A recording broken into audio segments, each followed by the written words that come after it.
मैं अपने फ्रेंड को डॉक्टर को दिखाने के लिए शहर के एक बहुत बड़े अस्पताल में गया। मेरे फ्रेंड को शुगर यानी मधुमेह की बीमारी है। डॉक्टर को दिखाने के लिए हम अपने नंबर का इंतज़ार कर ही रहे थे कि तभी मैंने देखा कि एक डॉक्टर बड़ी जल्दी में हॉस्पिटल के अंदर आया और सीधा ऑपरेशन थिएटर की तरफ चला गया।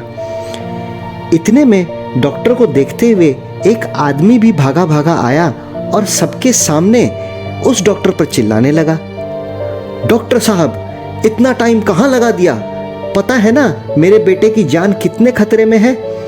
कल को तुम्हारे बेटे को कुछ हो जाए डॉक्टर का इंतजार करते करते, तब समझोगे क्या? कोई जिम्मेदारी है या नहीं, और पता नहीं क्या क्या। इस पर डॉक्टर स्माइल करते हुए कहता है, आई एम सॉरी, मैं किसी काम में थोड़ा लेट हो गया। दरअसल मैं अस्पताल में नहीं था, पर जैसे ही मुझे पता चला वैसे ही मैं तुरंत आ गया। आप शांत हो जाइए, अब मैं आ गया हूँ ना, अब सब कुछ ठीक हो जाएगा। और बोलते हुए सीधा सर्जरी रूम में चला गया। डॉक्टर के ओटी में जाने के बाद भी वह आदमी ओटी के बाहर बड़बड़ाता ही रहा।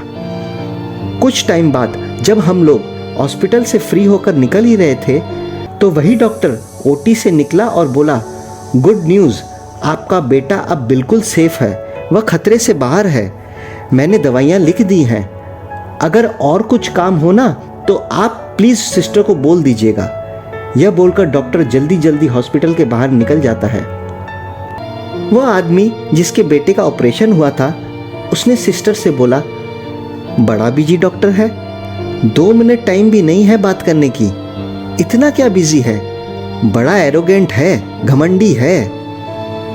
इस पर सिस्टर ने कहा, सर डॉक्टर घमंडी नहीं है। दरअसल उनका बेटा कल रोड एक्सीडेंट में मारा गया, उसकी डेथ हो गई है और डॉक्टर आज अपने बेटे के फ्यूनरल से ही आए थे, इसीलिए उन्हें थोड़ी देर हो गई थी। इतना सुनते ही उस आदमी का चेहरा शर्म से लाल हो गया। उसे अपनी गलती का एहसास हुआ, पर डॉक्टर तो जा चुका था। वह डॉक्टर से माफ़ी भी नहीं मांग सका। दोस्तों, जिंदगी में कई बार हम लोगों को पहचानने में गलती कर जाते हैं और हम बिना सोचे समझे कुछ भी ऐसा बोल देते हैं जो हमें नहीं बोलना चाहिए। हमें हमेशा ध्यान रखना चाहिए कि हम कभी भी कुछ गलत ना बोल जाएं, क्योंकि हमें नहीं पता कि सामने वाला व्यक्ति इस वक्त किस हाल से गुजर रहा है, उसके मन में क्या चल रहा है और हमारे कुछ भी बोलने से उसका उसके मन पर क्या असर हो सकता है। इसलिए हमेशा अपनी ज़ुबान को कंट्रोल में रखना चाहिए। बहुत अच्छे से सोच समझकर ही कुछ बोलना चाहिए, क्योंकि एक बार कमान से निकला हुआ तीर और मुंह से निकली हुई बात कभी भी वापस नहीं हो सकती। ओम।